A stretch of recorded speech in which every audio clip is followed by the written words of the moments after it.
Good afternoon, everyone. Good afternoon. Good afternoon. Thank you for being here. We are a bit early. I just wanted to come on and acknowledge that you all have found yourselves in the right place. Keisha, I did go into the Teams link. I found Ms. Herbert there, so I put a note, pinned a note so that it directs people over here with the Zoom link. So hopefully we won't have anybody that gets stuck in Teams today. Gotcha. I saw it pop up.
Anthony, this is Richard. Can you hear me?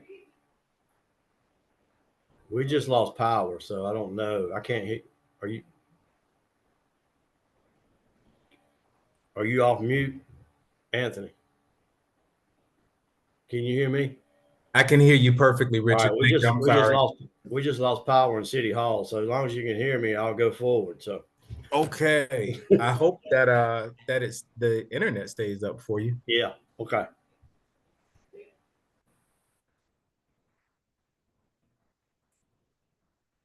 Well, let's certainly hope so. Reverend Vaughn, good morning. Good morning, Captain Tripp. I'm gonna jump back over to the Teams link. I found somebody over there earlier, so I put the Zoom link in there to stay pinned so that anybody goes in there would know. That's the one on Zoom. Go to your meeting request. Okay, I kept getting notifications that people are coming to this meeting. Okay, Okay. bye. All right.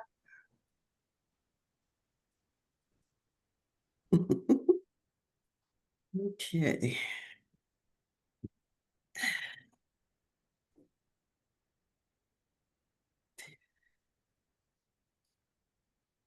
I hope it's sunny where you are, Anthony. The weather is beautiful, to say the least. It's sunny, it's beautiful. We have a backdrop of the mountains. We're in Aurora, which is probably 20 minutes from downtown Denver. Oh, okay. So, but I haven't left the place where we're staying because the conference is just kind of jam-packed from morning You know till how it goes. evening. Yeah. Yeah. Yeah, I've never been to Aurora. I've been to Denver a couple of times.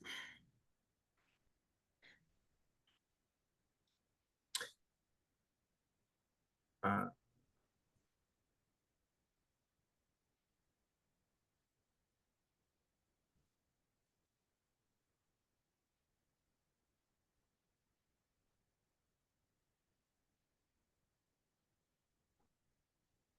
okay. I'm gonna do one more pass because Miss Herbert was in Teams earlier. I sent her the link, so I thought she would have jumped over. I'm gonna jump back in Teams real quick just to make sure nobody's there. I'll be right back. I'm already sitting in Teams. No one in there. Oh, perfect. Thank you. Mhm. Okay. Perfect. Perfect.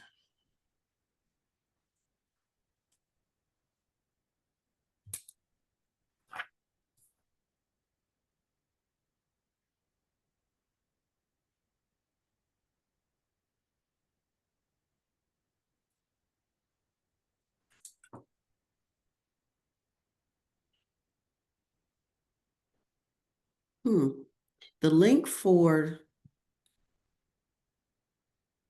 The form is not accepting responses, it says. Not sure. Yeah.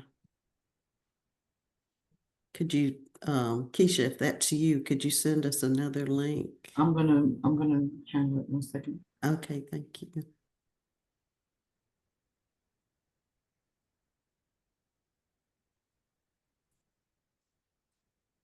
What is our quorum number?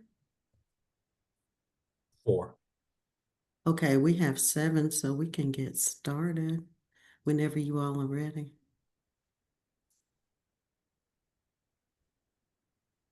We have some people that are guests to make up this 7. Oh, We usually have.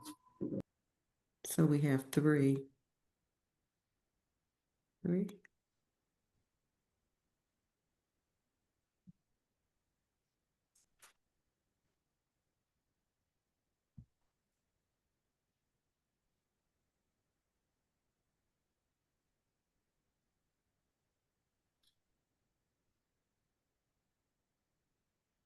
And Reverend Vaughn, in light of the inability to vote due to being a virtual meeting, we can start with information only, but Yeah. Ms. Herbert's coming in now. Yeah, so we'll have 4.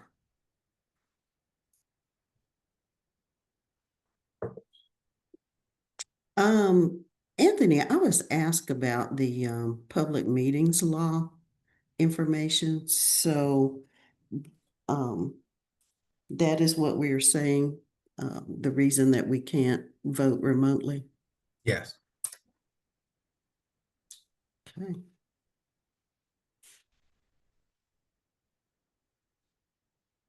And we are still investigating. I know Keisha was checking in with the clerk's office because HSAC is sort of the recognized committee. And Mhm. so we just have to make sure the same rules apply to the standing committees. Right, because there is a note in the public meetings law that remote meetings, it does satisfy that requirement for public review. So that was brought up. So if you want to follow up on that as well, that'd be great. Thank you. Okay, I think we have quorum now. And since we're not voting, we probably should be able to move forward. Did you want me to pull up the agenda? I typed it in the chat if you want. So if you open up your chat, you should see Yeah, the agenda details there. I see it in the chat. I was just wondering if, okay. So the meeting is called to order at 1:04 p.m. Do we have anyone for public comment? I'm not seeing anyone for public comment. No one registered for public comment. Not sure about the room. Is there anyone that would like to speak in public comment that has not registered? Hearing none.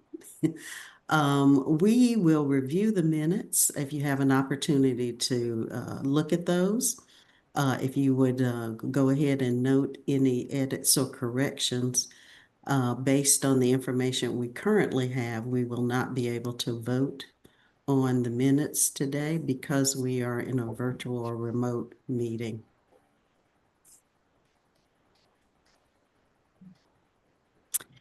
Next, we have Richard Valzonis, who's going to give us an update on home ARP. Richard, are Yes, you thank ready? you.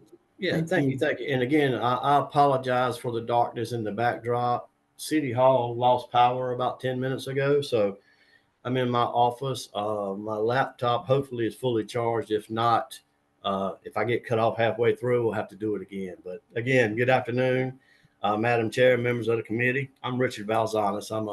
I'm a senior analyst, development analyst with the Department of, currently now we're Neighborhood and Housing Services Department. You know, we recently merged in July of this past year. And I've recently been tasked with drafting a request for proposal for the allocation of home money that the city received through the American Rescue Plan Act.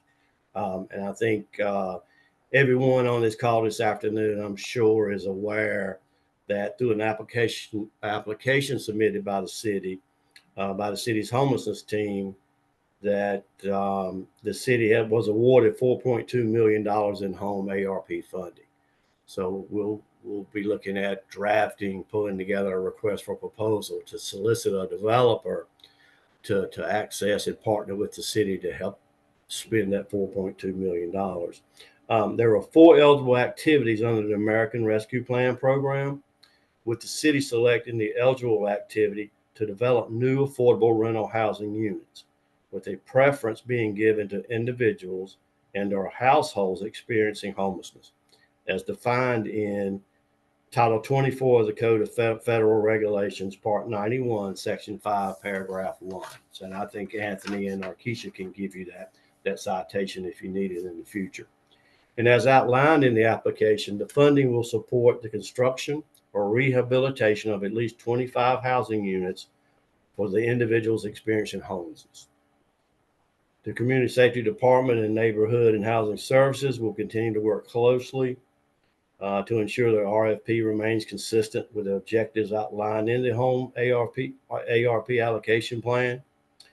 Our shared goal is to ensure that these funds assist in expanding the housing opportunities and strengthening the city's overall response to the homelessness population.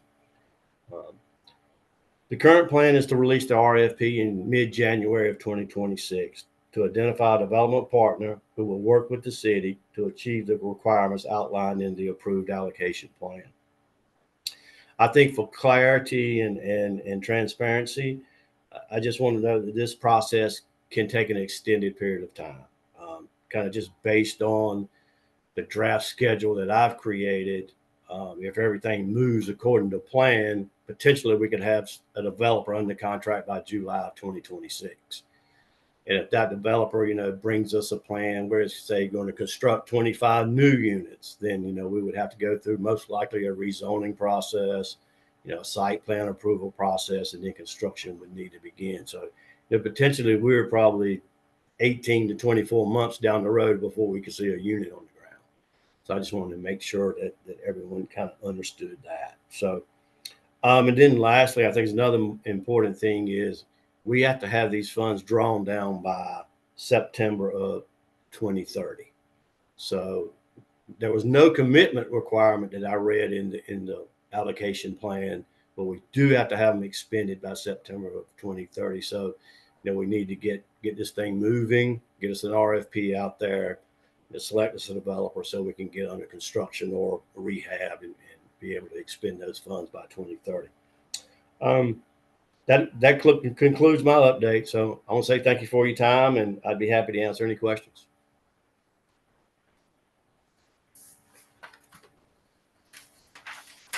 Any questions? Tracy, your hand is up. Hey there, good afternoon. Can you hear me? Yes. Yes.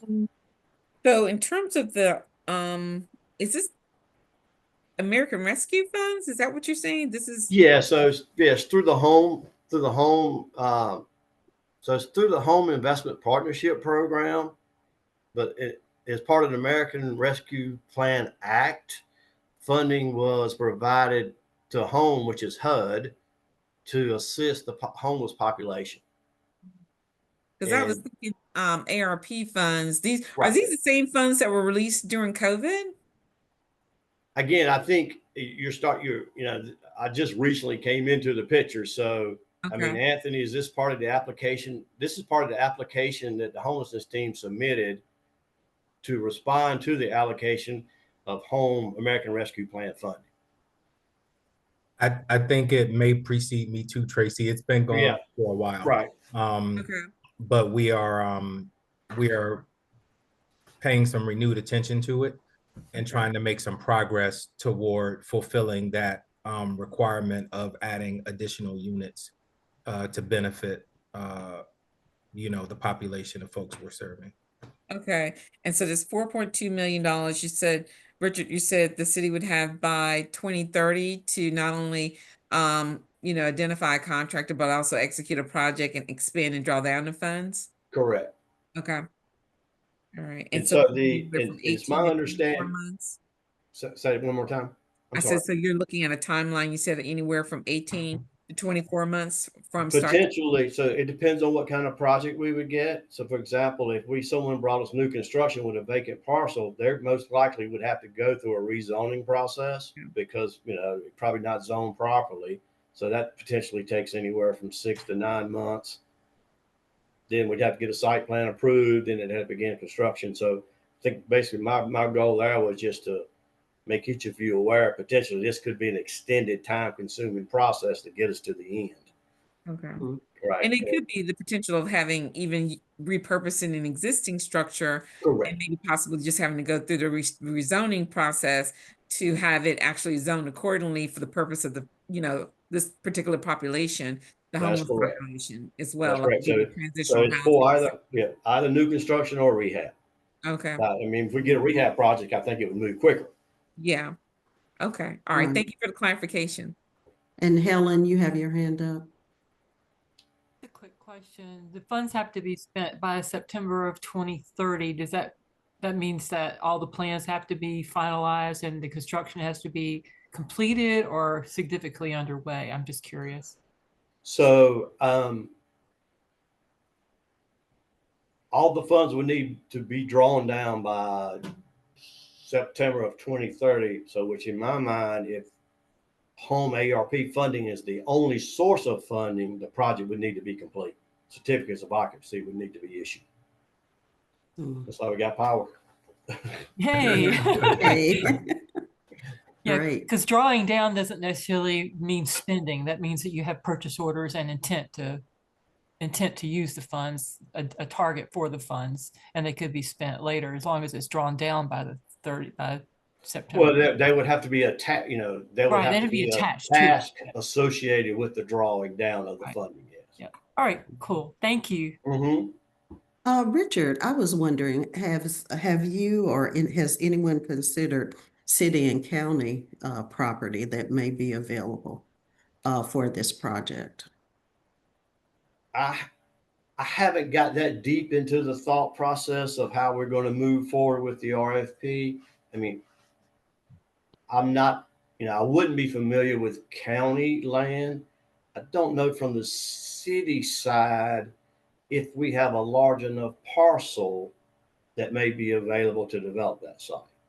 But I mean, that's something I'm willing to share with our, with our leadership to see if there's something out there that, could be a possibility. And you also mentioned that it would be a minimum of 25 units designated for the homeless population. Would that include the total scope of the project? Just 25, or would it be larger?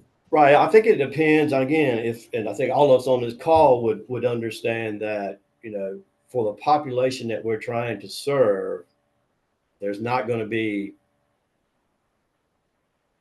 a lot of additional cash flow that's going to be available to go toward debt service. Mm-hmm. Right. So, some of the thoughts I've had is, so could a tax credit developer partner and use the funds, right, as part of a tax credit application process? Could, could the city make some funding available to develop the project? So at a minimum of 25, yes, because it's my understanding what was put in the plan and what was approved by the plan, we have to construct, right? There can be no really variations to the plan from a unit perspective. So, and I'll be honest with you, with the numbers that we're running now, $4.2 million, most likely it's not going to build 25 units. Mm. And so one of the thoughts, I mean, some of the draft language that I have in the plan is that if you need additional funds, you need to identify what that ask is, and then you would ask as part of the RFP process, ask the city to fill that gap, or either bring an additional funding partner with you to fill that gap. Mm-hmm. Ms. Herbert? Good afternoon, and thank you for sharing. Does this have to be on a single parcel of land, or could we not have this distributed throughout the city with the 25 homes that we're looking at? Ms. Herbert, that is an excellent question. And I don't know the answer off the top of my head. I don't see why it could not be. If we could get the 25 units, I haven't read anywhere where it has to be on a contiguous site, right? So we definitely need to entertain that question and have an answer for it, because I think it's an excellent question. And my other question, and you may have said it initially, when were these funds awarded? I don't know the answer to that, but I think it's been a considerable amount of time ago. It's something that we could find an answer and just report Sure, back. I would ask Anthony or his team to kind of look into that. Okay, thank you. Miss Dino and then Captain Tripp.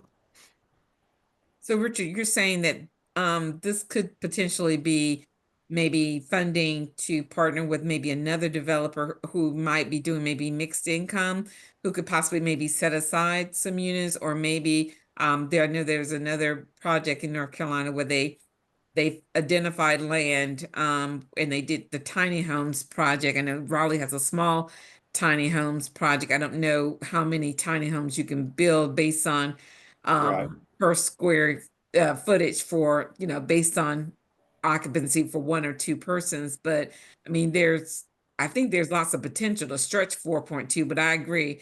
$4.2 million could easily be eaten up between Right. land costs and development costs. And if there's no debt revenue from people who have zero income, then it'd have to be closed out as, totally complete versus relying upon income or revenue generated from rent Right. to maintain it. So Right. it's gonna be a lot more complex than just spending. Right. And I need to dig a little deeper into some of the language, because I'm just kind of getting into it too. I know it says that 70% of the units have to be identified toward the population that we've identified as a preference. So, does that mean if we partner with someone and there's 100 units on the site, does that mean 70% of those units have to go? Which means that math would not work, right? And so we just gonna need to dig a little more deeper into the actual rules and regulations to determine that. But I think from a broad perspective, I think one thing I didn't mention that's important is DHA has provided us 25 vouchers, so that's going to help. Oh, And that's we've great. gotten that That's from great. DHA. I didn't really want to go in. I didn't go into that type of Yeah. depth, but I mean that's important. So that'll help from a cash flow perspective. Definitely, because And if you think about so the pro ratio of what that looks right. like. So I mean, I think there's an opportunity. I mean, again, Yeah. the way I will structure it, unless others feel differently, is you guys just bring us a proposal, right? Bring us a proposal. This is what the requirements are, and let's see if we can get there. Yeah, those vouchers would definitely help, because once you construct and acquire, do whatever you need to do, I mean, the rent's taken care of. So yeah. Captain Tripp. As Richard was talking, I was flashing back to when I was the HSAC chair.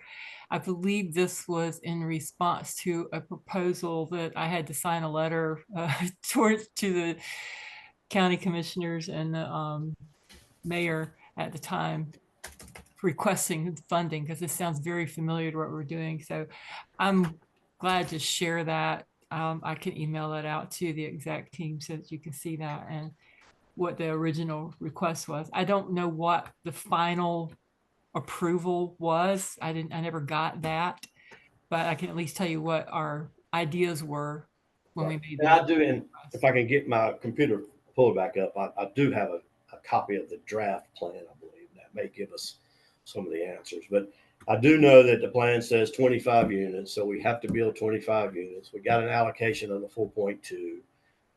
And we identified a preference that we wanted to serve. So, all the items, all the definitive requirements that we asked for and that were approved in the plan, we're going to have to meet.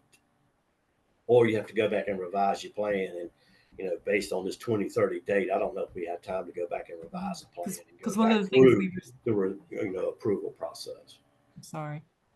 And one of the things that we were specifically asking for was support, not just having units, but having support for the people that are in those units. Right. I'm sure that that's going to be the cost of things. Yeah, I mean, that's another, that's an excellent thought, as we can build the units on the ground, but we're going to need support for the individuals that move into those units, right? Thank you. Mhm. Okay, thank you. If there are no other, Ms. Ross, I'm sorry, I see your hand. Thank you, Chair. My question, I think Captain Tripp just pretty much answered my question, but I wanted to make sure I understood what the request was from Mr. Richard. He's asking that, so we have two options. We either follow the plan that was submitted when the initial funding came out, or is HSAC developing a plan? So, I mean, again, if I understood you correctly, I think my purpose of today was just to provide this team an update. Got it. So we're not asking for any action or anything because the plan's been approved.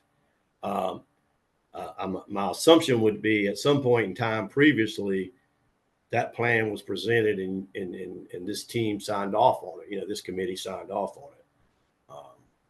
So again, this goes back a period of time.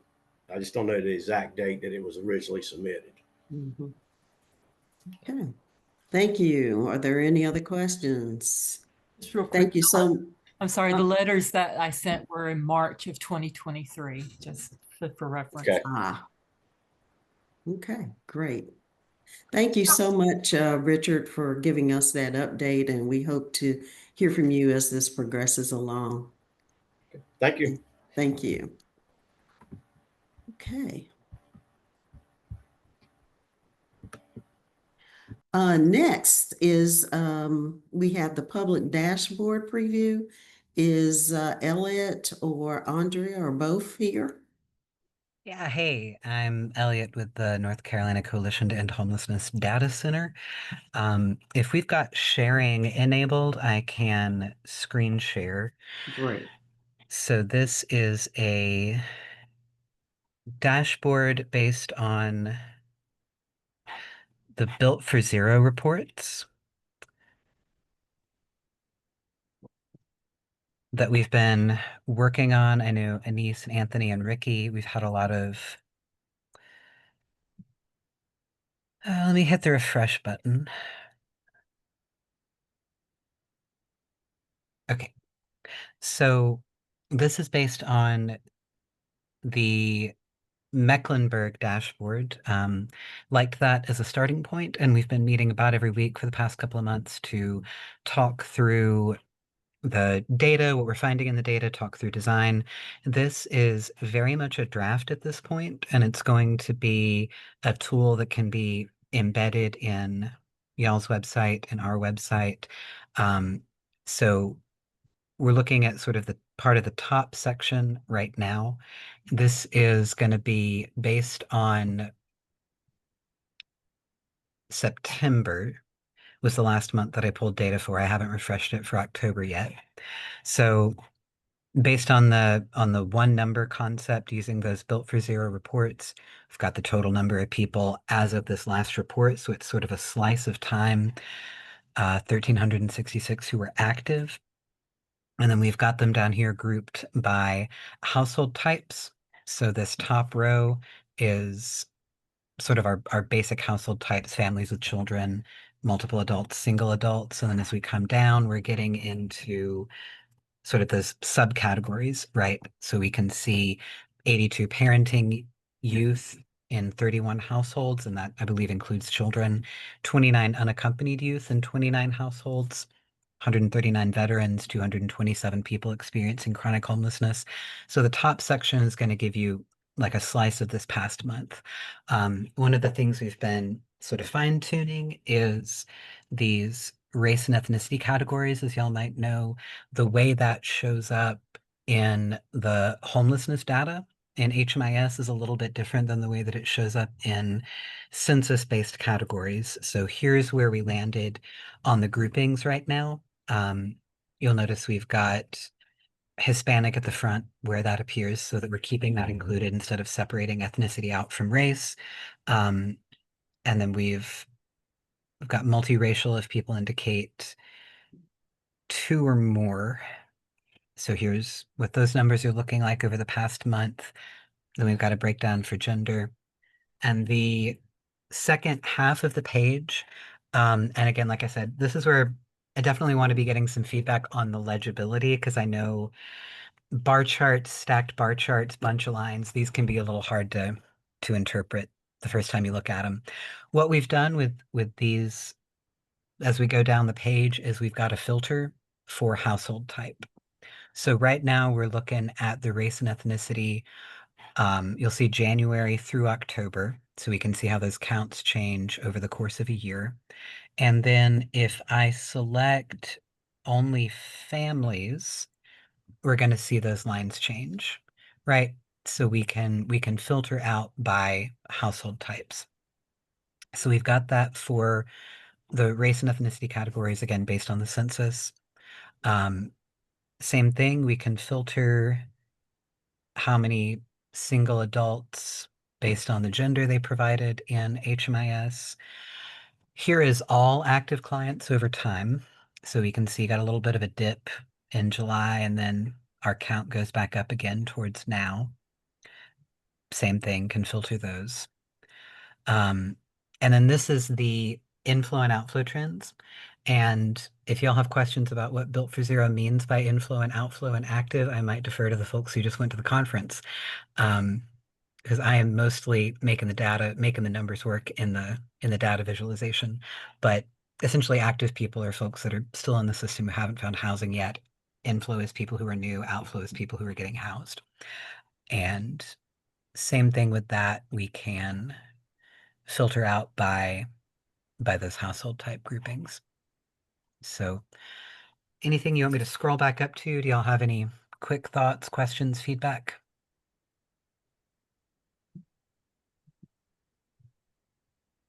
Elliot, I'll just add, you all have heard us talk about this over a little bit of time. And we started with this idea of producing dashboards. And when we started working with Community Solutions, and started dealing with the Built for Zero reports, we combined those efforts. So we had an initial round of draft dashboards that were not related to this. Now that we are in the Community Solutions Strategic Planning Built for Zero methodology, we have revised those dashboards to be what you see, which is intended to provide a more accurate count. Although I will say, and I'm glad Elliot highlighted that these numbers are drafts. We are still tweaking some of the back end calculations and how things look. For example, one of the things that I think we're a little nervous about is that big number at the top, that 1366, might currently include households that entry point refers to as at risk, which would be up to about 250 to 300 households. So our actual number of people experiencing homelessness might be 1,066 versus 1,366. So we are tweaking those details over the next few weeks in hopes of having perhaps something that we can take live toward the end of the month or 1st of December. Is that still the time frame, Elliot? It depends on, so y'all, people using HMIS enter the data, and then it goes into HMIS, and I'm, NCCEH, we're responsible for making sure that data is Yep. relatively accurate as far as we can tell from our vantage point.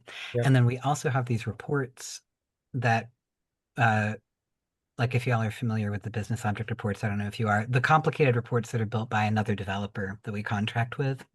And then I'm pulling those reports out and making this dashboard. So that question about how is this number defined? How is 1366 counted? Who is included? This thing sort of happens once you pull the data out and you start making Yep. pictures with it, where it then brings up more questions. And so Yep. now back and forth in conversation with our report developer to tweak and fine tune things and make sure that those are as correct as we can get. So some of that about publication timeline is going to depend on the speed with which we can get responses back Yeah. from her and test the data. And there were some other questions like, I think Anise has been going into a lot of detail with this and wanting, is the housing move-in date where we would expect it to Yep. be, and is chronicity calculated the way we would expect it to be? So we're very much piloting this process with y'all, which means we have to be a little looser with the timelines, but aiming in that direction, yes. And we're Right. expecting this to be something that we will be updating on a monthly basis so that it'll be live and it'll show, the previous year up to that month and then this past month's information. And at some point, this will be accessible to all of you and to the public via our website. And you'll be able to monitor how the system is moving, to raise any questions, to use it in whatever way is useful for your organizations as well. And another piece of this that isn't yet, so this is showing you all the graphics that we've put together. We've also got a draft of text that we're wanting to include. So this is just a Word document that Andrea and I have been brainstorming.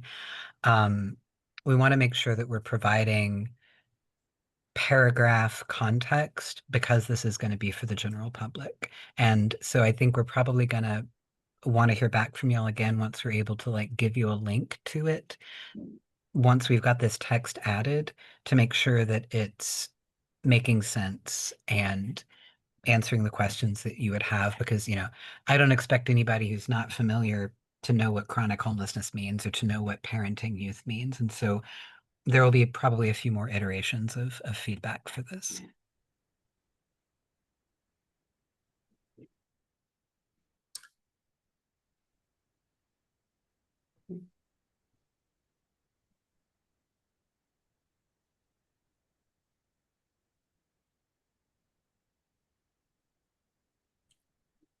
I don't see any other, there we go. Yes, Miss Tracy. So, from my understanding, you're gathering this data, that you're graphically displaying, from coordinated entry and HMIS, or just one, or both? I believe everything in coordinated entry should be in HMIS. Is that right? Yes. So I'm just taking a slice right out of HMIS. Okay. So anything that gets typed in there is then what goes into the report and then what comes to me. Yep. Okay. All right. And so NCCEH, you all authenticate that data before you kind of putting it in, displaying it in this manner? I don't have a way to do that. So I'm not looking at people's names and confirming. No, not that, but I'm just saying in terms of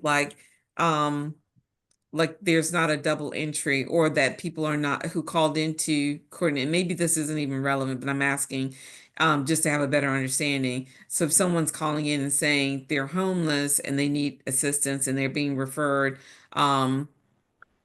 is that information captured along with people who are actually engaged in somewhere along the housing continuum? Because the people who call in may represent one part of that data, but not necessarily a true aggregate of total people who are actually experiencing some level of homelessness. So I'm just trying to gather how the numbers are actually being displayed. I think maybe this goes back to Anthony, what you were saying about people being referred as at risk. And I'm adding this to my ongoing notes for sort of fact checking things.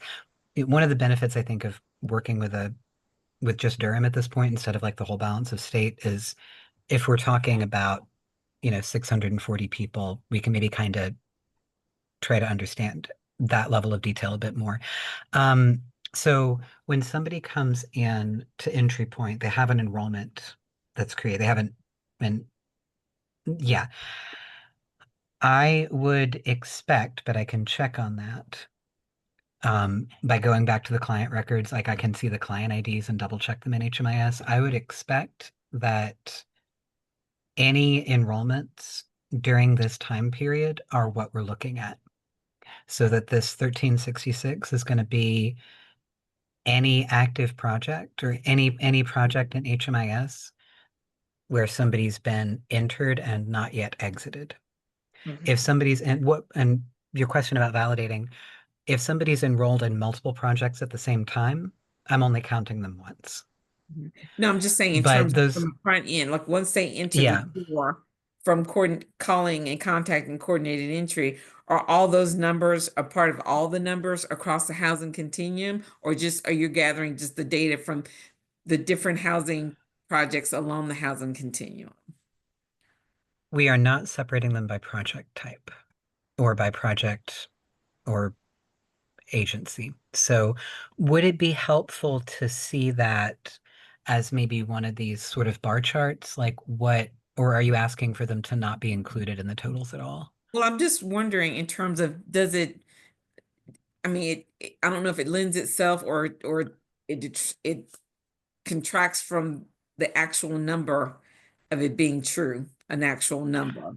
Like if they haven't been evaluated yet, Well, or if right? they're not even connected, like they could be contacting, coordinated entry, but if they've not Bye. been connected to an actual project or been approved or, to be a part of a program, or they're not actually in a shelter per se, but they're calling just to gather more information and be in the centralized portal. I'm just wondering, how do you distinguish between them calling and actually having a record of them calling and inquiring about, saying I'm homeless, I need help, versus those who are actually in or fall along the housing continuum from shelter, transitional housing, permanent supportive housing, or some other program? Like I said, I'm adding that to maybe our next internal check-in. Anthony, if you're still with us, did we lose Anthony? Okay. I'm pulling up one of the Excel sheets that sort of feeds this right now to make sure I'm answering you correctly. Currently, we don't have a process to filter people out based on their project type. So if they have an enrollment, then they get counted. I do want to try to get a sense of how many. Okay, let me change what I'm screen sharing. I want to show you this Excel table. I might be getting a little too much in the weeds, so reel me back in if you need to. Okay. So I've made a pivot where I'm counting the client count. This is an unduplicated client count, so it might add up to multiple. Somebody might be in multiple projects and counted twice. Are you talking about these projects right here? Yeah, any project that's Okay. funded through the COC, I mean, those I know you would have on the back end in terms of, if their information's in HMIS, you're gathering that from HMIS. But I'm just saying also from those who are actually contacting coordinated entry, are those numbers of people who are saying, I am homeless, I need help, are those numbers also a part of the overall count? And how you're kind of sorting those in types of households and, what they might need or what have you. I don't know the extent of what the dashboard will include, but it's going back to whether or not the accuracy of the count. And maybe this is where, because I have a bird's eye view for the whole implementation, that maybe I don't understand enough about how those folks get entered. So if I call, is coordinated entry entering me into HMIS as an enrolled participant? Are you asking me that? Yeah. I think they're assigned a number, but they're not connected to a program because every program has different means of being eligible for. Okay. Oh, Anthony, you're back. I am back. I'm sorry, y'all. My internet connection went unstable and kicked me completely out. So I had to figure out how to join back from my cell phone. So I missed everything up to the question Tracy just asked. Okay. Anthony, I was just wondering, like the number, like when someone contacts coordinated entry, they're assigned a number, kind of like a tracking number, but they're not necessarily assigned to a program that falls along the housing continuum. I'm just wondering in terms of the number of people who enter the front door or contact the front door, is that number the same number that's also on the back end from projects that are funded through the COC or people who are actually in a program, whether it's emergency shelter, transitional housing, permanent supportive housing, what have you? Is that all in the same number? I think you're right about the initial part of that, which is everybody that comes in through coordinated entry that's willing to engage is entered into HMIS and assigned a number. There are a lot of folks that stop there because they either disappear or because they decide they'd rather have housing and not shelter, so they're waiting on a specific type of service. So I don't know if I'm answering your question, but I hope I am, in that. Yeah, so I'm just trying to see if this is the aggregate number based on everyone coming through coordinated entry and all the same people who are in programs, all those numbers are the same. I mean, they're gathered as one number, the aggregate number that we're showing on the screen in terms of like 1366 represents not only people who are in different housing programs, but also who've contacted coordinated entry and has been assigned a number. They're representing people who have contacted coordinated entry and stated that they are unsheltered. Not people who are That actually one number. Correct. That number might not actually be assigned to a project outside of entry point. okay. So those numbers represent everyone who's contacted coordinated entry saying at some point they're homeless and need help. Correct. Okay. Only if they're unsheltered. Was that the thing? Because if Yeah, somebody they're calls and they unsheltered. contact coordinated entry and they're like, I have a house, but I'm having trouble paying rent and I need help buying groceries, then they're not. It's only if That's they're, correct, Elliot. yeah. Okay. So yes, only if they're entered into HMIS based on that criteria. That they're unhoused. Is that correct, Anthony? That they have to meet I the, missed. We that they froze meet the again. I'm HUD sorry. definition for homelessness? Say the first part one more time, Elliot. They have to meet the HUD definition of homelessness. Or they're unhoused. Is it them being unhoused? Yes, if it's the unhoused, they're meeting the HUD definition of homelessness. Okay.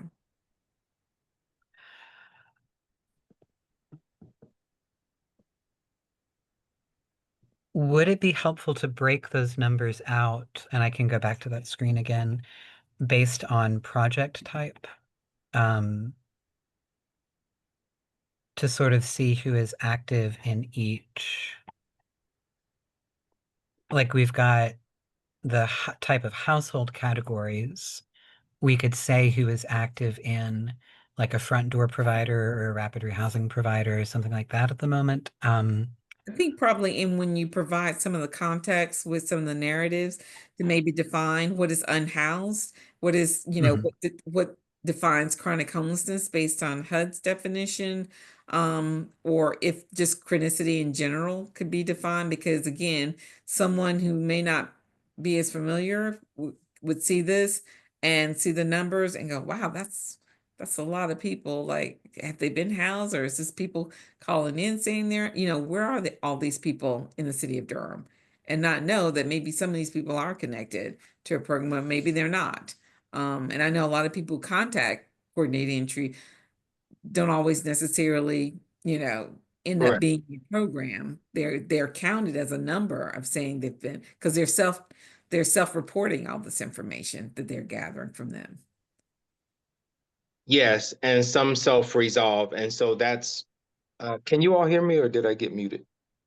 Some self-resolve. And what we're trying to do now, I think, Elliot, one of the things is determine whether or not, one of the questions, for example, that came up today earlier in the conference in our team time was, are the people that are the inflow, right, that new number, are they inclusive of people that might have gone inactive from the month before and they're returning as sort of new, and how best to look at that? So there are still some more tweaks that we're going to have to do here before we before we are super confident that that we're painting the good picture. But with the context, I think it will make a difference. And that it's a moving target, because you're right. Some of these Right. can be, are self-resolved and some are not. And sometimes people, because they can move to another community or another state, what have you, we may not necessarily know where they fall or where they end up being. So it's a moving target. So I guess just sharing this with the public to give as much context to the number, to kind of give an actual understanding of how these numbers are being derived would probably be helpful. Yep.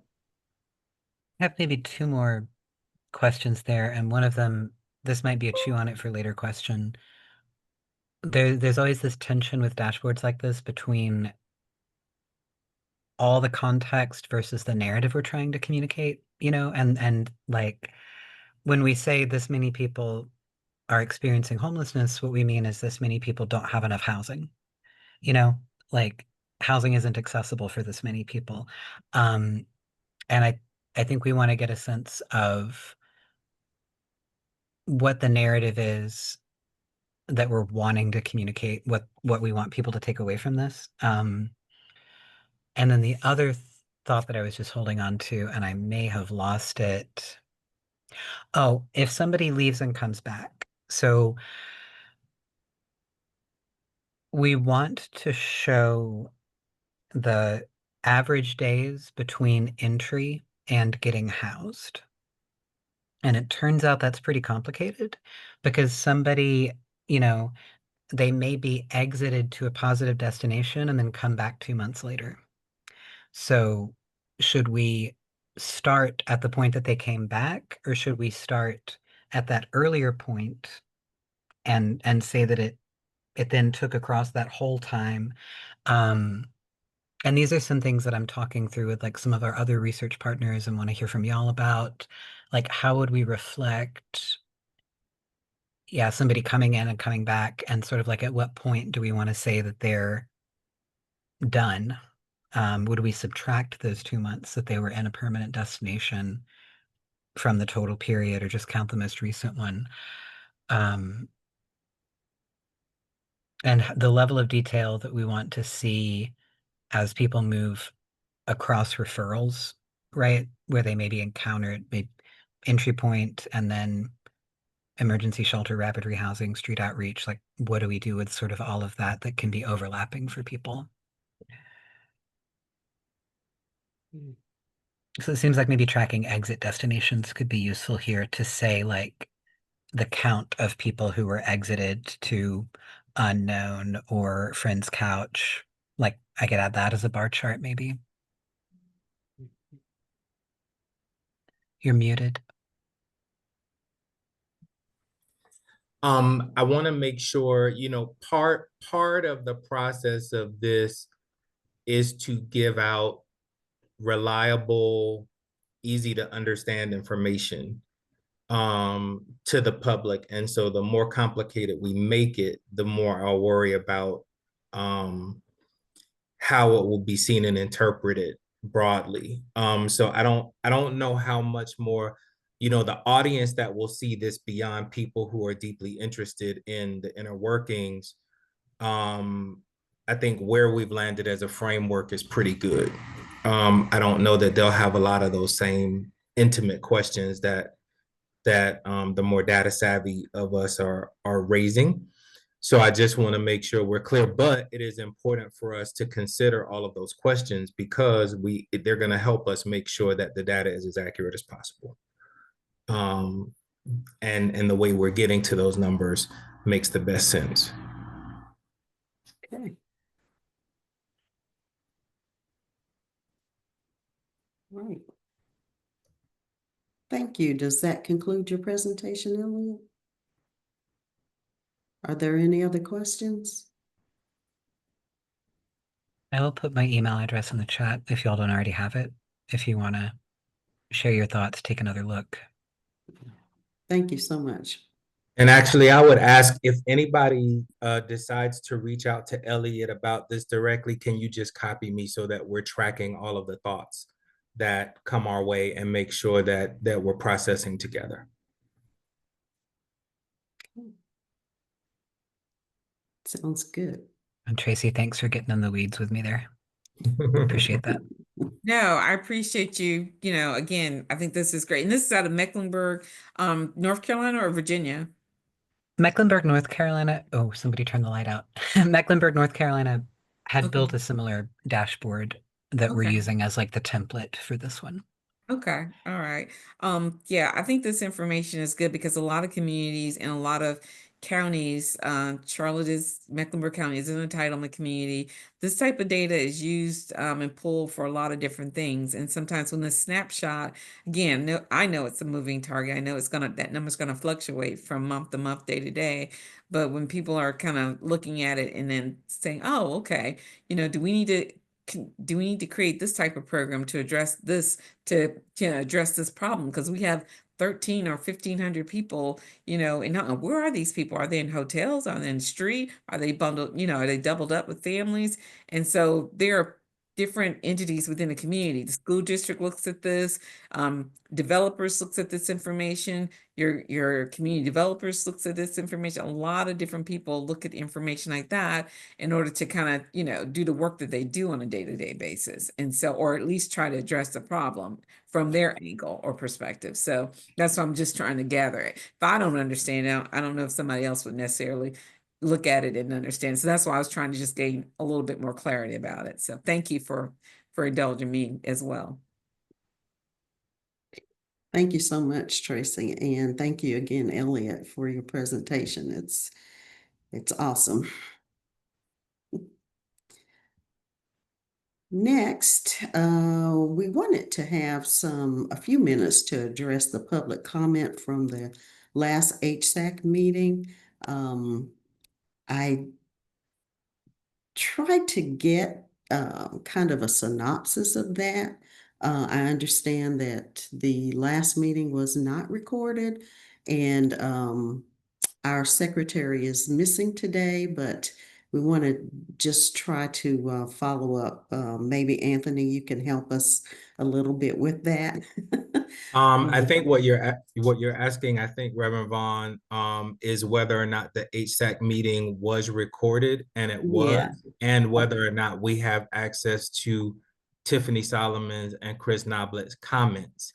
What we probably need to do is just reach out to Tiffany and Chris and ask them to submit them in writing. I don't know that we did that, and I'm not sure that the software we have will capture it as accurately as they presented it, because the AI software will be inclusive of any conversation that happened, and reinterpreting that comment based on the conversation.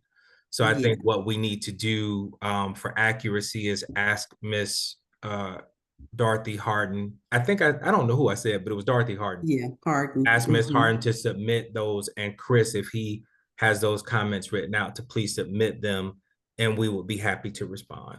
And there was one other, the initial, I forget. Chris Noblet. No, the first speaker. It was Julia Wasn't she Gamble. from Project Oh, Access? Julia Gamble. Okay. Julia Gamble. Yeah. Thank you, Keisha. Yeah. So we want to be able to respond. Generally, our process is to follow up on the public comments so that we can update HSAC at the next meeting. So it sounds like we're going to be one meeting behind, maybe. We'll reach out and see what they're able to provide. And we know how to reach all of them. So I can do that today. Just reach out and say, are you able to submit, the public comment you shared at HSAC in writing to us? Right. And going forward, we'll be able to, we'll have access to that because we'll have the AI summary in Zoom going forward. Someone else was speaking? I'm sorry, I'm Reverend Vaughn.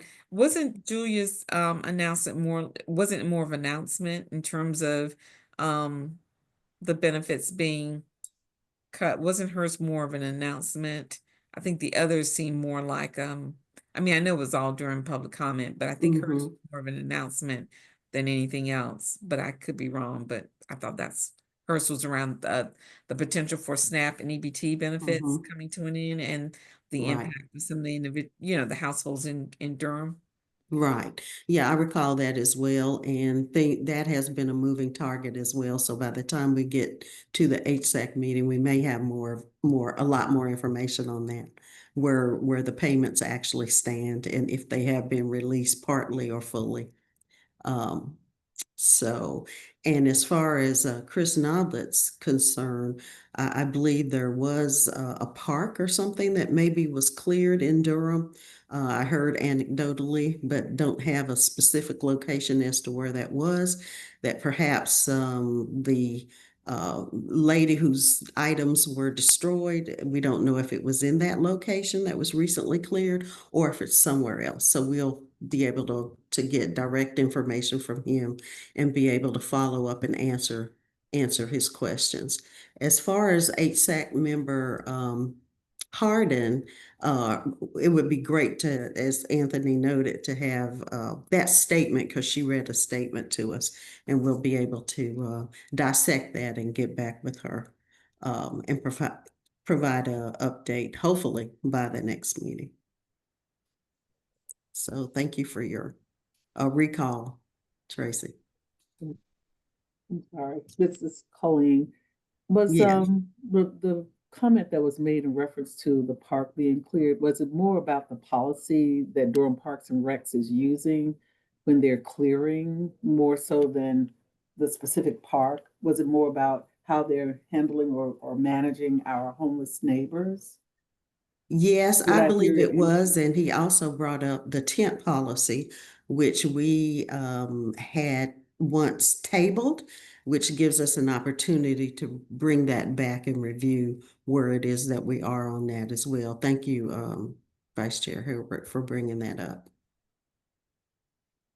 I think Chris was also highlighting not just that apparently this neighbor was spending a lot of time in the parks and her stuff may have been taken or missing, but he also commented the same thing happened at UMD. And he was not understanding why this was the case. And I'm sure that this is probably a much more complex issue than he was able to illustrate. So it would be helpful to have his comment in writing just so that we can understand more of what the bigger picture of what he was trying to highlight in his comment. So I will ask him for that comment in writing. Okay. And going forward, do we normally ask each presenter to give us their written comments? Or are we just rely on our ability to capture that information in AI now? AI summary. I am not sure, how this happened in the past. We can certainly ask folks to prepare to provide a copy of their public comment. I don't think that's an issue. And then we, going forward, for those that log in through Zoom as a viewing option, we will have it recorded so that we can, go back and watch it if we need to. And we have 3 past chairs on this call if you wanna enlighten us. Shayna, you have your hand up. Miss Carrigan. Yeah, I don't particularly like asking them to put their comment writing just because not everybody may have access to, or have prepared, wouldn't want to put something in writing, just kind of speaking, just kind of for some people from comfortable speaking. So I think because we record it, we don't rely on a noter. I think we're better off that way. I also wanted to ask if there was any follow-up from you, Reverend Vaughn and Anthony, with Miss Hardin. I don't know if anybody else was kind of confused by her public comment, and wanted to see if she was able to get some extra just any of our questions answered or like more context. Like there wasn't a reduction in only 2 shelter beds across the entire continuum. It was that particular project. Because it seemed like there was maybe a disconnect. So we have not yet. So Reverend Vaughn and I said that we would try to follow up with her to get some clarity. We have not done that yet for any number of reasons, but mostly just capacity and time. Although I think that we will have more time, or at least I will have more time next week to work with you, Reverend Vaughn, to see if we can get a short meeting with her, just to get some clarity. And I'm also happy to kind of meet with Dorothy, just in the office, just to invite her in to come in and talk to us and figure out what it is that she, needs or is trying to convey, or what is the information that she wants. She's been making a consistent case for a long time, mentioning eminent domain, and I'm not sure where that's coming from. Yeah. Or the next president. Okay. Yes, we would definitely follow yeah, and up. I just, from the many years, just from, the many years when I was at FMF, and I just remember that we've always had experience, speak up. Also, like, you're so immersed in the world and the knowledge, and I know the presentation was meant to try to help bring everybody up to speed. I just don't know. I think on network bandwidth. So if I'm choppy, you guys, I'll just stop talking. But I just want to make sure that the folks that with lived experience that are on HSAC, of course, feel heard, but like understood, because I think she's maybe not quite understanding the purpose of body, that we don't approve budgets, and exactly eminent domain, and the reduction in shelter beds that was programmed on the board. That there's definitely more than 18 shelter beds in Durham. So to make sure that you follow it up with. Yeah. Point well taken. Reverend Vaughn, I will share what I did last year when we started bringing the public comments to the meeting. I will take my personal notes, and I will bring them back to HSAC, and we talked about it that way. I didn't have anything in writing, so I just wanted to say that. Okay, thank you. Yeah, I was a bit trying to scribble, but didn't have total recall, and I was like, just don't have enough to really thresh this out today. But we always want to be sensitive to any public comment, and especially the discussion from our HSAC member representative. Ms. Harden is the faith representative for the city, and we definitely have every intention of following up with her prior to the next call, and providing as much information and clarity to her as we can. Oh, I was mistaken, and I thought she had a different role. Thank you for clarifying that. Now, she may have lived experience as well, but she's also the faith representative for the city. So, Reverend Vaughn, as it relates to the gentleman bringing back the tent policy discussion or elevating that, is that something that we can talk about now, or we just look to see how we can put it on the next month's agenda? What do we need to do in reference to that? Because we all know what that is, that one piece, if we don't know the others. Yes, we do know that. I'm thinking that we probably should put it on the next month's agenda to go in depth. And that at that time, I believe it was tabled by the city manager. And whatever was going on with that, and perhaps we can get an update by the December meeting. Is that your pleasure, or do you think we need to do something else?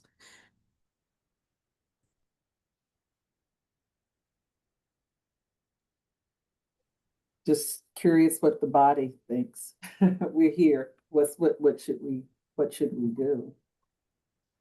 I will say, if it's okay, Reverend Vaughn, that part of what was initially driving the tent policy was around life-saving measures, particularly planning for cold weather. And this year we have done a really big effort around white flag planning, and we have potentially increased our capacity about fourfold plus.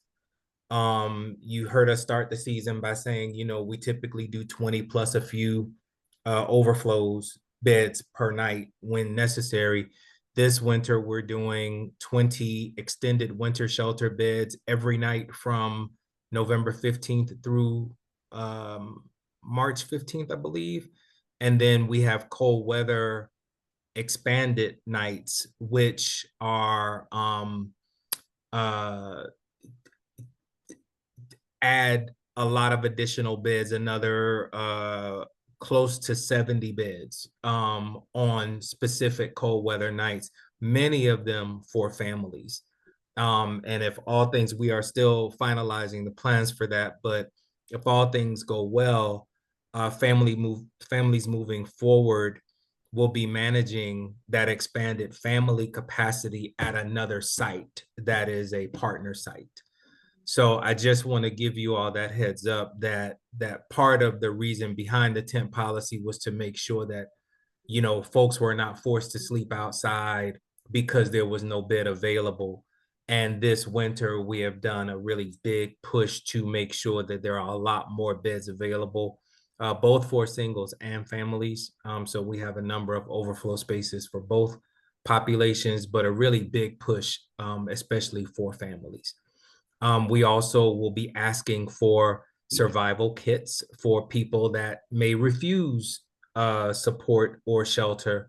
That might include, jackets, sleeping bags, and other things that in a last ditch effort or total refusal by people to accept indoor shelter, they will be provided hopefully with a survival kit that they can then use wherever is safe for them. I don't know that we have gotten to the place where revisiting the tent policy at this point is going to have any new information. And also, I don't know that there's any more of an appetite in the city to create a space for tents to be.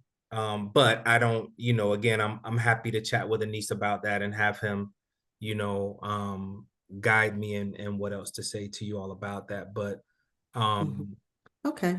yeah, that's where That sounds good. We will move that to December, and hopefully we can have follow-up on that. I know there was a lot of work that went into that whole process last year, and it was tabled when we don't really know what the resolution was or should be. Okay, moving right along, we are running a bit behind schedule. you The have next, one question, Reverend Vaughn. oh, I'm sorry, I didn't see that. Eliza, I think it was your hand. Yeah, it was my hand. I also just want to uplift that when looking at the strategic plan work that's happening, I'm seeing a lot of language about getting people into units. And so I understand the need to follow up on the tent policy, but I think it might be helpful between now and December to get clear on how moving forward with a tent policy could actually potentially be in conflict with some of the work that the strategic planning is doing. And like that's my perception because of the language that I'm seeing.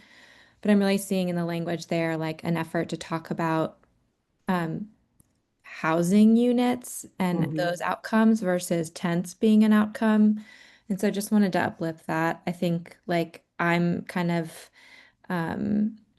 hopeful that we can bring up this conversation and bring closure to it. But I agree with what Anthony shared that like in the moment, it feels contrary to kind of where we're at and how we're moving to reintroduce it. Although it feels right to close the loop on that communication. Yes, and unfortunately, because we are part of the strategic planning process and have a lot of information that the public does not have.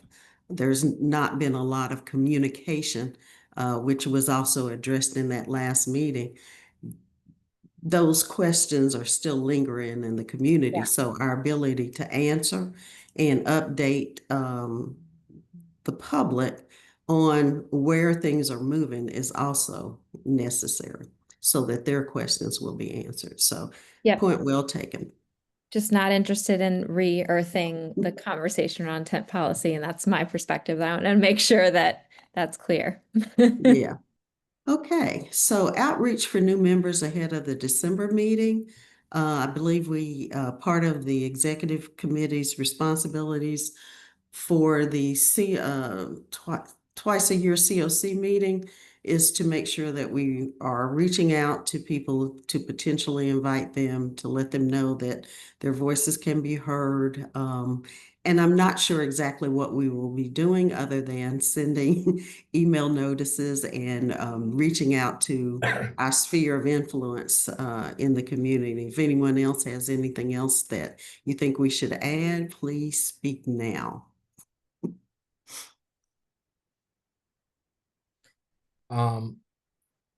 I know that, Eliza, one of the things you said resonated with me a lot, and Keisha and I have been thinking about this somewhat since that last meeting of what is the value of membership, and what can people expect to get out of it by joining, and what might they get access to, because when we think about when I did the research in the governance charter, the full COC really only votes on one or two things or two or three things, and typically once a year. And so creating a value-based membership program, I think is something that's important, but also we do want to make sure that there's shared language around who are members, and for example,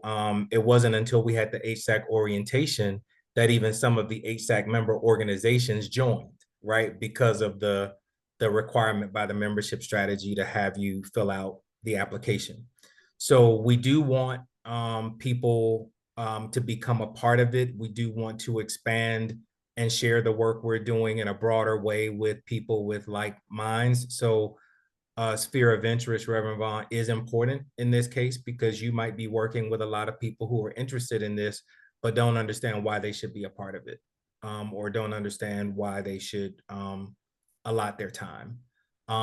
We've also seen some important connections be generated as a result of members communicating. For example, other projects will be sharing space with Shayna at DCRC as a result of their collaboration and meeting in this space. So those things are important, and we will continue to work on what that values proposition is. And if there's anybody on this committee that wants to help us think through that in a really nice way, please feel free to let me know. Always welcoming of those ideas.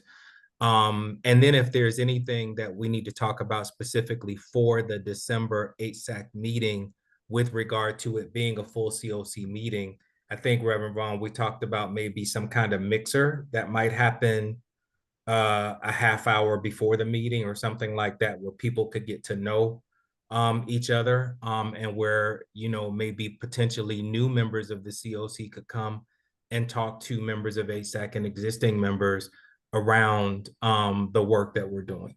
So I just wanted to raise that as a backdrop for this conversation to figure out if there's a crafting of the December meeting that would make sense as a full COC meeting. Mm-hmm. Sounds good. Okay, and if there are no other comments, hopefully each of us will follow up with Anthony, and we will help to craft this upcoming meeting in a positive way and be able to get new members to join in. As far as the appeals process, Miss Ebony is at a meeting, a conference meeting, and she had to log off. And Miss Sharita is at a clinic and was not able to log in. So I just want to level set a little bit about this appeals process. The August 13th HSAC meeting, we sought approval to authorize the executive committee to resolve applicant appeals. This was in reference to the 2025 NCESG funding, finalize the funding recommendations and approve the regional Durham COC application prior to submission. So at the September 24th HSAC meeting, there was an update. Anthony, as the Hope Team Manager, gave us an update on the results of the Durham COC competition and appeals process. I joined Anthony's presentation with the results of the appeals process, what it occurred. My comments regarding the need to establish written guidelines for the appeals process were not included in the minutes. So we wanted to establish that a subcommittee that was mentioned at that time, consisting of immediate past chair Ebony Ross and Sharita McCollier's immediate past chair of policy and planning, would address the concerns that were raised during the process and review the lessons learned from the past 2 consecutive years of funding appeals for the NCESG funding process. So the committee has established, the subcommittee has established a meeting for November 10th at 12 noon for the, as its initial start. So just wanted to note that in the minutes and make sure it was on the agenda for today. As far as just a quick question, if there's Mhm. anything needed from us, or if we need to attend that to provide support, just let us know. Okay, thank you so much. As far as the HSAC annual report, Anthony, we have a few minutes for that.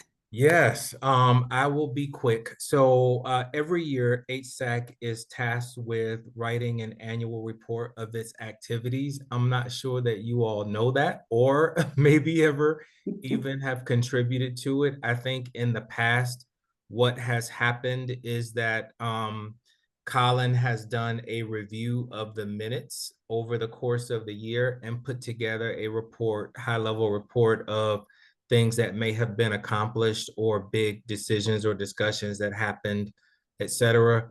I believe there's a big opportunity here, and I'm happy to share out examples of other boards' annual reports. I believe there's a big opportunity here for us to do something better than we've done in the past. The last report was a page and a half, maybe 2 pages of just summary of notes. So this is due January 21st at the clerk's office. So we have a little bit of time. I wanted to point it out and raise it now so that if there's anybody interested in working with us internally, or if there's anybody on this committee that might want to lead that effort to draft the annual report, but if not, we will in the lead agency be working on it. And we also have talked briefly with Samantha Smith at the county, because we are the Durham City and County COC, to make sure that she's involved. And now that she's representing HSAC in that way, to be part of this process. So I invite anyone to lead or to help think through this process and to work with us to finalize this report if you feel you have the bandwidth. And if not, we certainly will come back in December with a draft, because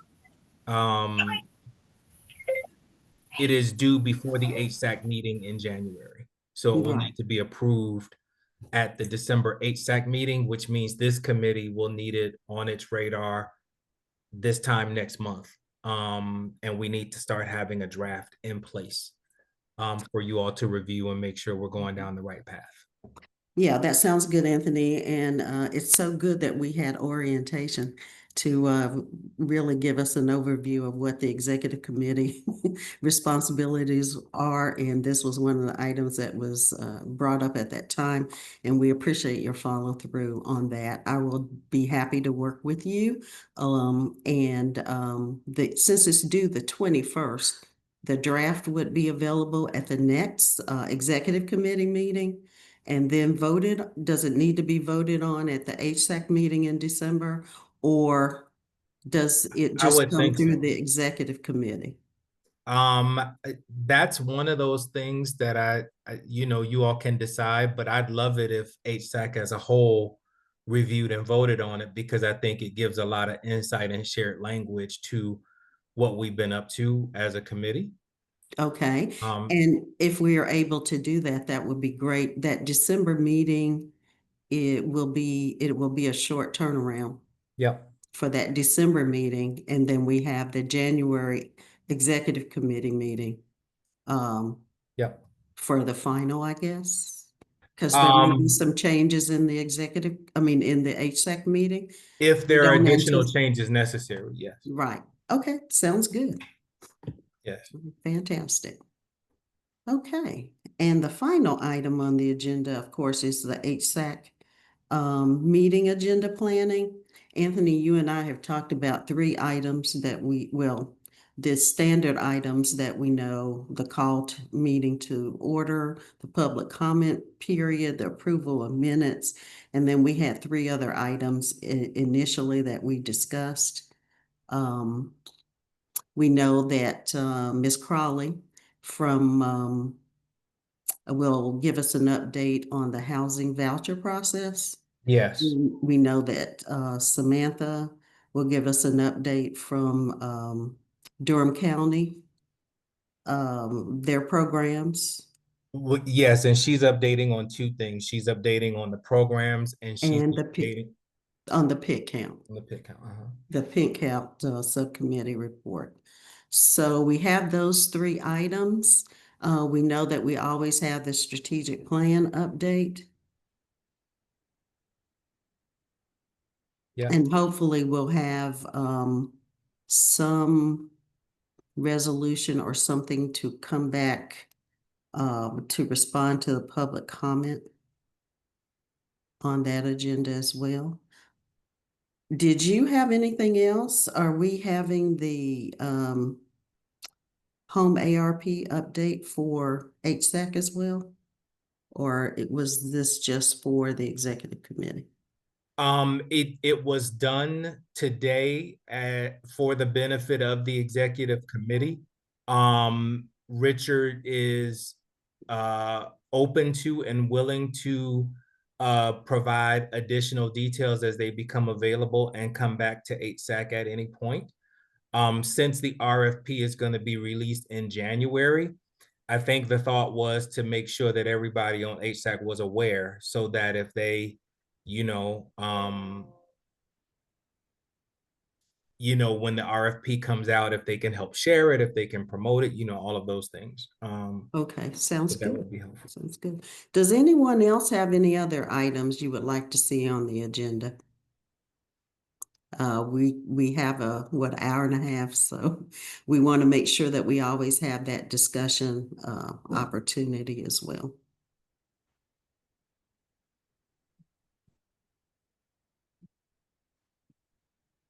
Okay. Doesn't sound like, I'm not seeing any hands.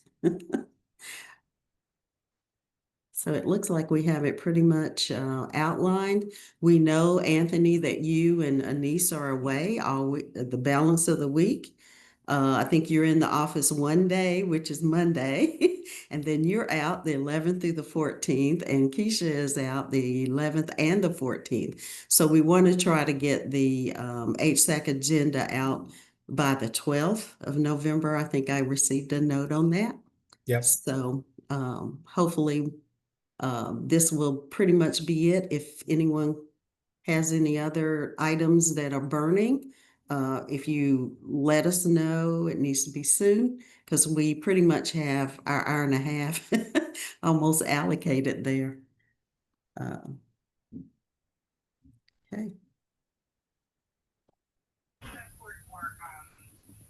I'm hearing something. I think it's background noise. Oh, I background. put a question in the chat. Anthony, if you're going to be out next week, do we have a performance management committee next week? We do. So I was about to say right before we logged off that I'll be in touch with you and Tracy, hopefully Okay. on Monday. Okay. And Malcolm is going to cover the meeting. So that much is worked out. What I haven't been able to work out yet is the agenda. So I need to get with the two of you, but it will probably be Monday morning before you hear from me. Okay. I'm out of the office Monday and Tuesday. Ooh, But I mean, I can check email, but otherwise, Tracy may be your best friend here. okay. And policy and planning meeting is it also next week? It is, yes. And Monday. Ricky staffs that, and they are well on their way to having everything ready to go. And Okay, good. yep. We're getting there, y'all. We're Yeah. making some progress. Hopefully y'all can see that. Can I ask one question about that? Because I know that I think last week there was a discussion about the new VAWA updates, and both Tasha and Ricky had reached out to me to see if I had any thing to add to it. But I read through the attachments and everything made sense to me. But I didn't know if there was anything that came out of policy and planning around DV supports. I don't think Elijah, you can talk. I don't think they're there yet. Okay, was that last Friday that y'all discussed it? I'm not remembering discussing. So I don't think that was in the policy and planning meeting. Helen, was there? Because the only meetings we've had is a meeting with Ricky to plan for our following agenda. In the last meeting, that did not come up. So I'm not sure what meeting that came up in. I think you're talking about the policy reviews, right, Shayna? Oh, maybe that's it. I didn't Yep. realize that was different. It's the Yes. policy reviews, and Okay. the first one is going to be the CE policies and procedures, I think, right, Eliza?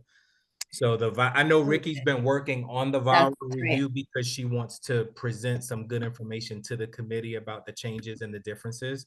Right. But there's been no like decisions or conversations. Right. Okay, So just thanks. structure-wise, that meeting happens every Friday, and then they will bring reports to us.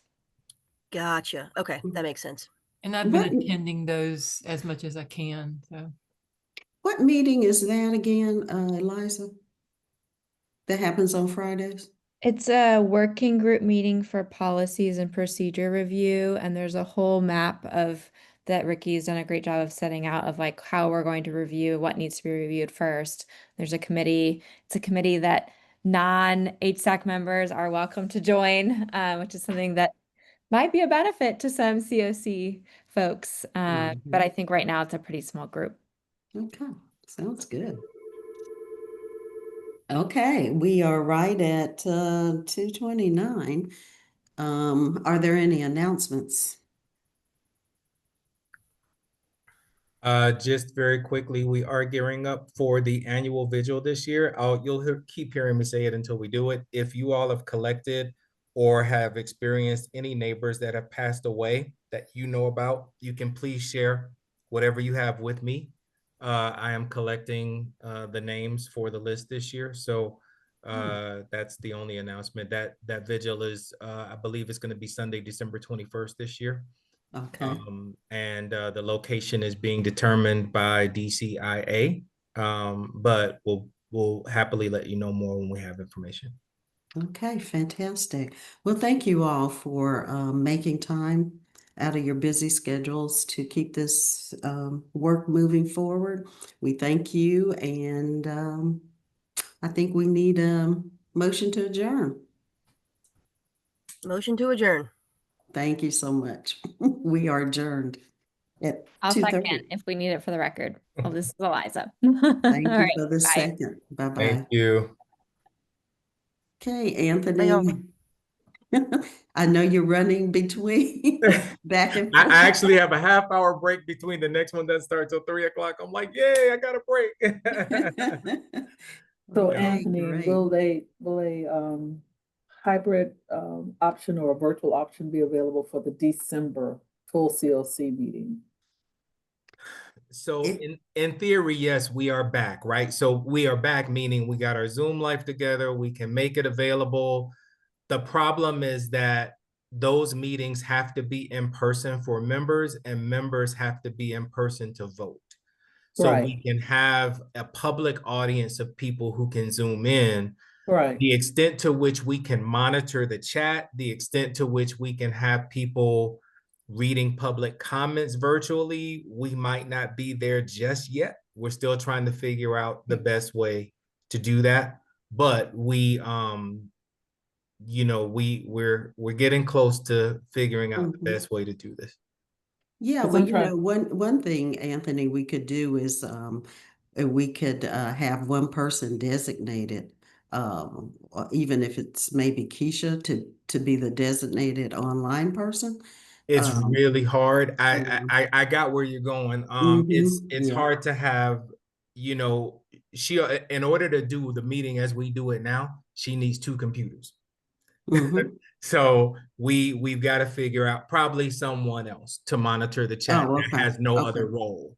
So it might be a Ricky or a Jeffrey if we can get them to come just to monitor to see what happens, because Keisha is also letting folks in. She's tracking Oh, yeah. attendance. She's, Mhm. so we will work on that. I understand, but at least we have Zoom and we can all log in too. That's another thing, because the online experience, people are accustomed to that, of us having to do that in the city. And I get so many comments. If they can do it for this, why can't you guys do it for your meetings? So we appreciate all your hard work, you and Keisha and all the team, of helping to make it work. We do. We Yep. appreciate you. Thank you all. Thank you. Have a good one. I'm gonna get ready for this next. Denver is 30 minutes. beautiful. If you've never been, highly recommend it. Gaylord Rockies. If you've never been, highly recommend it. Check it out. Check out the pictures online. It's beautiful conference space. So Okay, enjoy. thank you. Okay, thank you. Yeah, Bye-bye. enjoy your everybody. time there. Your day. Have a good one. Bye-bye. Bye-bye.